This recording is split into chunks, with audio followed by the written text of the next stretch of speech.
Pero mga kaibigan, sa mga ito natin pelantunan, tayo po ay pinaunlakan ng beauty ng Malacanang. Naman.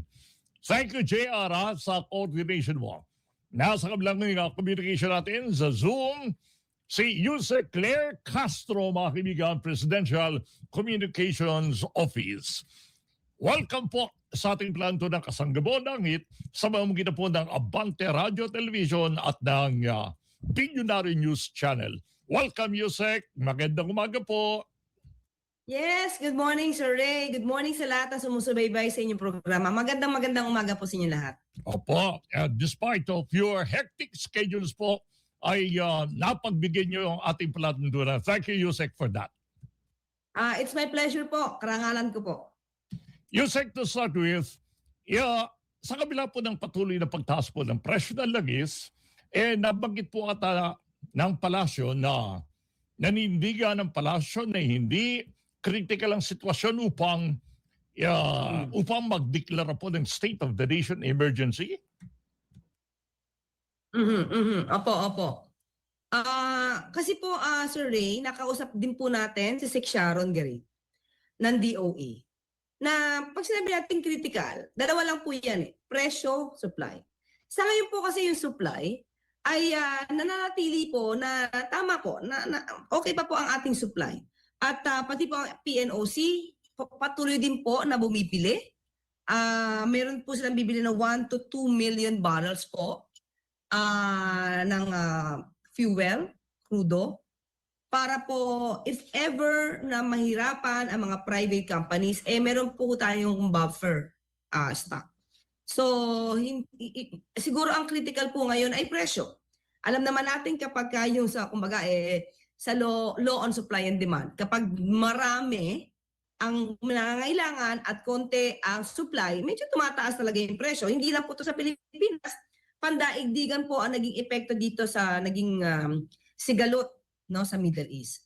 So sa ngayon po, ang sabi po ni Secretary Garin, hanggang April ay hindi naman po critical ang supply ng produktong petrolyo sa atin. So kaya hindi pa po dapat na magkaroon ng takot ang ating mga kababayan patungkol po dito. Alright. Madagdag ko na lang po, Yusek Claire, doon sa nabanggit po natin na buffer, common knowledge po sa mga balita, ng inventory po talaga, meron po tayong more than a month.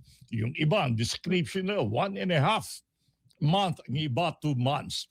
Pero dito po sa buffer nito, dito sa inventory nito, ay hindi po natin nakikita at naobserban. Katunayan po, hindi mapigilan po mga gasoline stations doon sa pagtaas at pag-adjust po ng presyuhan. In fact, inihinala po yung ilang mga nagsarang gasoline stations na hoarding at naghihintay ng akyat pa ng presyo bago nila sabihin enough ang kanilang supply po.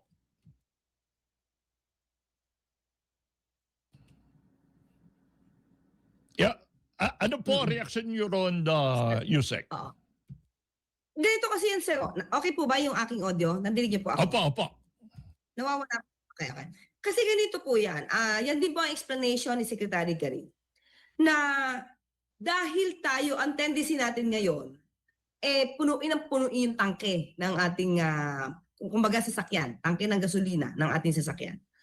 Na dati hindi natin ginagawa Kumbaga, yung inventory nito, nung sinabing 60 days, ito yung normal lang na gamit. Pero ngayon, pansinin niyo po, kapag alam nila magtataas, pila-pila po ang mga sasakyan na hindi naman normal noon, nung hindi pa nagkakaroon ng sigalot sa Middle East. Kaya po, ang nangyayari is, mabilis na uubos yung kung ano yung naka-stop sa isang gasoline station kasi dagsa yung mga sasakyan, pumipila.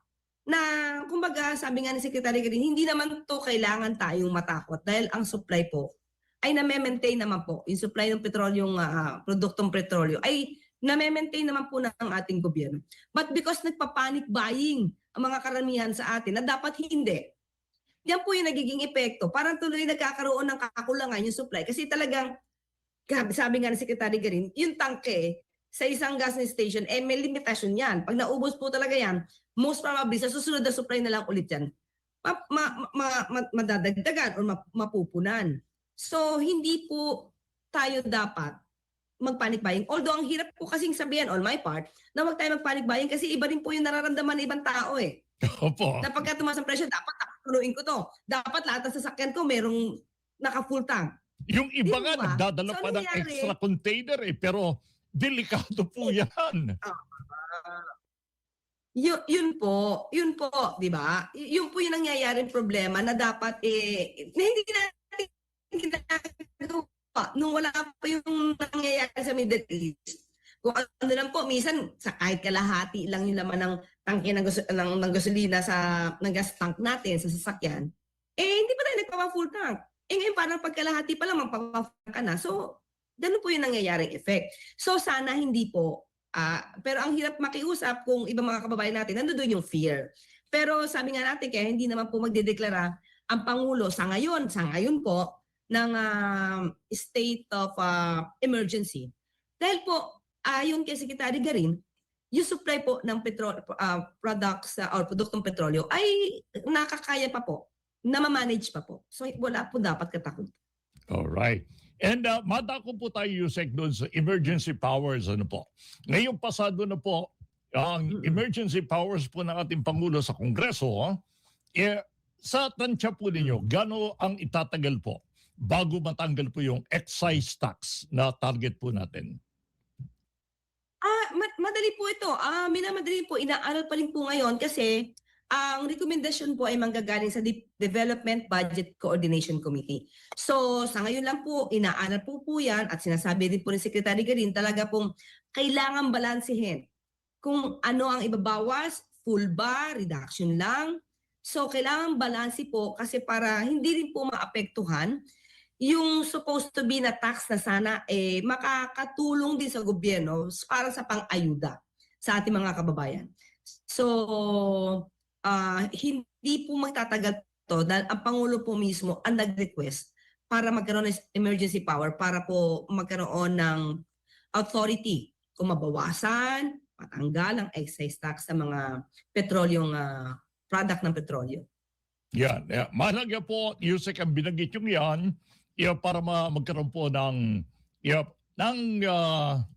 mawala yung pangamba ng ating mga mamamayan sapagkat alam naman po natin kapag hindi na-aksyonan kaagad at nariyan pa rin ang excise tax yung habol natin na ma-address kaagad itong kasalukuyang development at pabago-bagong presyuhan po at paakit na presyuhan po sa ating mga gasoline station, sa ating petrolyo ay pinangangambahan ng marami. Ano po? Yes po. Saka kaya po talagang dapat aralin din po ito dahil ayaw din po natin na maabuso, manamantala yung ibang mga oil companies na alam ko naman, sa ngayon alam natin hindi dahil nagkakausap po talaga si Secretary Garin at yung mga opisyal po ng mga oil companies at sabi nga nila sa akin, sabi ni Secretary Garin, yung pag-staggered ng presyo ng gasolina ay in a way sakripisyo din po sa kanila. Pero sana mas marami pa sila sakripisyong gawin, di po ba? Kung pwede silang malugi kahit papaano, magpalugi na sila ng konti para sa ating mga kababayan. Lahat naman tayo dito nakakaramdam ng, yung impact nitong nangyayari sa Middle East. Sana hindi na sila masyadong kumita kahit konti, di po ba? Opo. And Yusek, paano nyo lubos na masisiguro po na sa publiko na walang banta sa ating administration dahil kung ito magiging rason, hindi kung alam nila na mabilisan po at talagang hangad po ng ating kasalukuyang administrasyon na matugunan ng lahat ng mga challenges nito upang hindi na po paniwalaan yung mga kumakalat po sa social media na kesendo may attempt, may kudita, mayroong grupo na naghahangad ng etc. po. Okay, pagbabanta na ko dahil sa nangyayari ngayon. Naku naman, Kuya Ray, Sir Ray, unang-una, okay. Ano magiging epekto ng pagtanggal nila kay Pangulo sa pwesto? ngayong nangyayari itong sigalot sa Middle East. Tatanggalin nila, sinong ilalagay nila sa pwesto? Ang Vice Presidente? Yan ba ang tugon para hindi umakyat ang presyo ng produktong petrolyo? Kahit wala pa pong sigalot sa Middle East, alam naman natin kung ano yung gusto nila. Noong pa nila gusto matanggal ang Pangulo sa pwesto para iluklok ang Vice Presidente. So, sabi nga natin, ang dami-daming iniingay ng Vice Presidente sa mga issues na di daw walang ginagawa daw ang Pangulo, walang nakikitang trabaho. Sino ba nagtatrabaho talaga at sinong hindi? At dahil dyan, nais niya na talagang magalit ang kapwa nating Pilipino sa Pangulo with all this fake news. So, ang gusto ba nila is matanggal ang Pangulo at iluklok? During this time, ano naman kaya ang gagawin ng Vice Presidente para maibsan ang impact ng sigalot sa Middle East? Parang wala naman tayo nakikitang pwede niyang isuggest. So yan po talaga yung balak nila, yung panawagang mawala ang Pangulo sa pwesto. Noon pa po yan, kahit wala pa pong nangyayari sa Middle East. Yeah, Yusek, Makasarili. madagdag ko lang po. Meron po ba tayong internal assessment and kung may mga intelligence report po ang ating armed forces halimbawa o ang ating mga authorities dito sa dinidescribe nilang destabilization effort na yan. And if ever, ano po yung paliwanag natin doon sa mga razor wire na nakikita ro po sa paligid ng Malacanang? Okay, tinanong po natin si Rear Admiral Abayon patungkol po dito. Kasi sa amin dito sa Malacanang compound, hindi po talaga yan naging issue. So nung may nagtanong po sa akin na taga MPC, bakit may mga kumbaga may nakatalaga mga kapulisan dito and everything.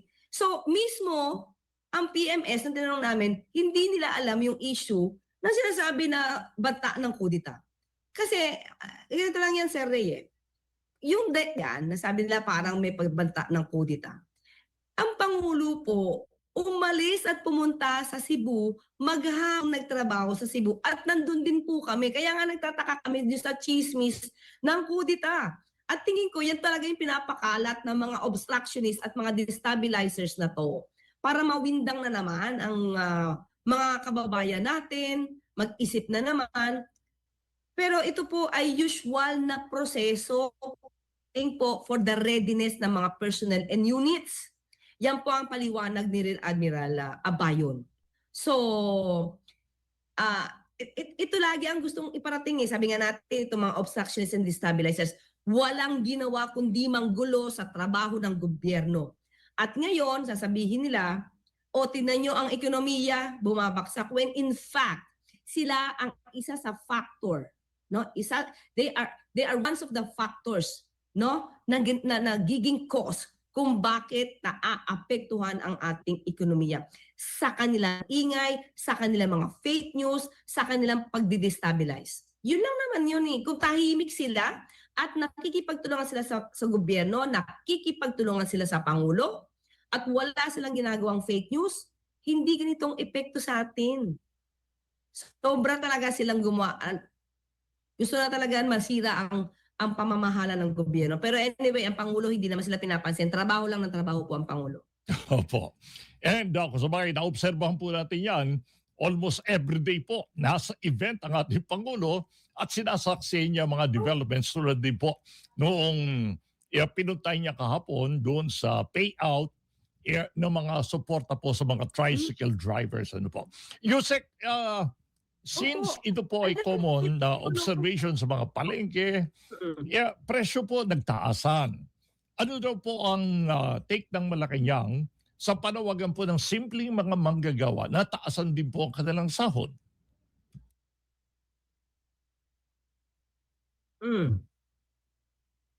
Opo, meron na po ba tayong feedback dyan? Dahil ang sinisigaw po ng mga middle income, sila raw po ay napag-iiwanan.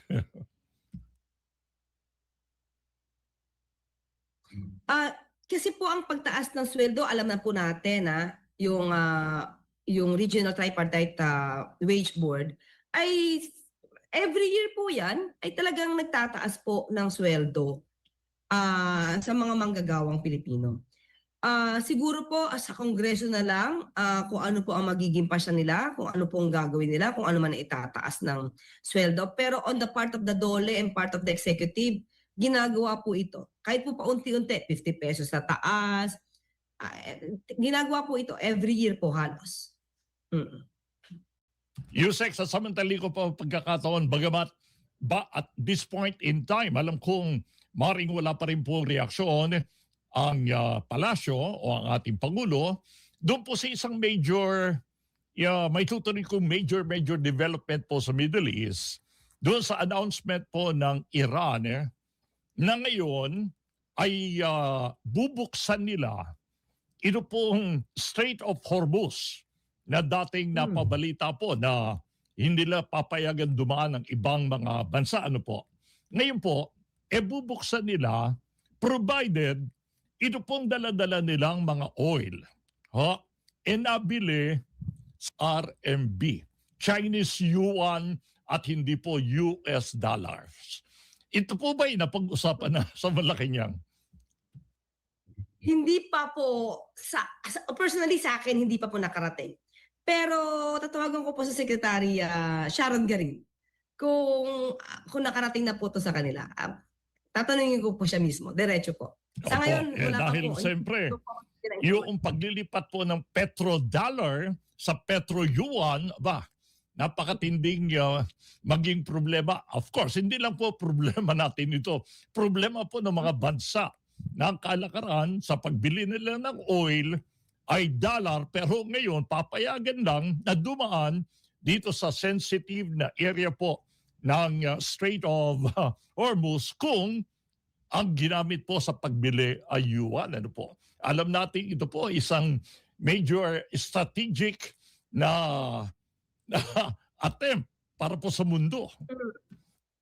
Opo, talaga po magkakaroon ng ibang impact yan. So, tingnan po na makakasagot sa ngayon, sir, kasi talagang hindi pa po nakarating sa akin yan. Okay po.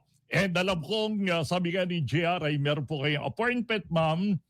Finally, gusto ko lang hong marinig ang mensahe po ninyo para mapanatili po ang kumpiyansa ng ating mga mamamayan sa pamahalaan.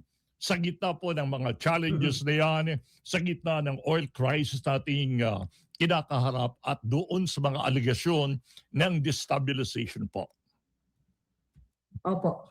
Actually po, Sir Ray, ang gusto ko ipanawagan sa mga kababayan natin, unang-una po, nakikita po natin ang Pangulo po ay talaga nagtatrabaho. Uma-action po sa lahat ng pangangailangan. Hindi lang po dito sa Pilipinas, kundi yung mga OFWs natin. Talaga pong pinatututukan niya ng ating Pangulo, especially doon sa mga balak na makabalik sa ating bansa. At nagiging maganda naman po ang good news, maganda po na ang news ng DMW at ng OWA doon sa mga kababayan natin na nakakabalik dito sa Pilipinas. At ngayon po ay hindi pa po kailangan na magdeklara ng state of emergency ang Pangulo dahil namamanage pa po ang supply ng produktong petrolyo at yan din po ang ayon kay Secretary Sharon Garin. At yung presyo po, wala po tayo sa ngayon na masasabing pwedeng gawin maliban sa pag-reduce ng excise tax at pakikipag-negotiate sa mga officials po ng oil companies. Dahil hindi po natin ginusto ang sitwasyon na ito, hindi po ginusto ng gobyerno at ng Pangulo ang nangyayari sa Middle East. Pero dahil nangyari na po yan, kailangan lang pong masoften yung impact nito sa ating mga kababayan. Kaya ang Pangulo po, nandiyan po ang ayuda para sa mga, mas lalo na yung mga targeted na mga sektor. Yan po ang tinututukan ng Pangulo, ang drivers, ang farmers, ang mga mangingisda, ang ating mga kababayan. Ang DTI po ay nakikipag-usap din po sa mga manufacturers, sa mga producers po ng basic commodities para hindi po maiakat or taas ang presyo ng mga produkto. Nandyan din po ang DA para sa mga produktong agrikultura na sa mga nagtatas agad ng presyo, especially sa palengke. Nadinig po natin si Secretary Chu Laurel, Secretary Kiko, na ngayon po ay imo-monitor po natin, padadalhan lang po sila ng notice kung sila ay lumalabag sa presyo na itinakda po. At kung sila ay patuloy na lalabag dyan, hindi po mangingimi ang gobyerno na sampahan ng kaso ang lahat ng nananamantala sa panahon ngayon. Yusek, well appreciated po kami. And maraming salamat po. Salamat, Sir Tete.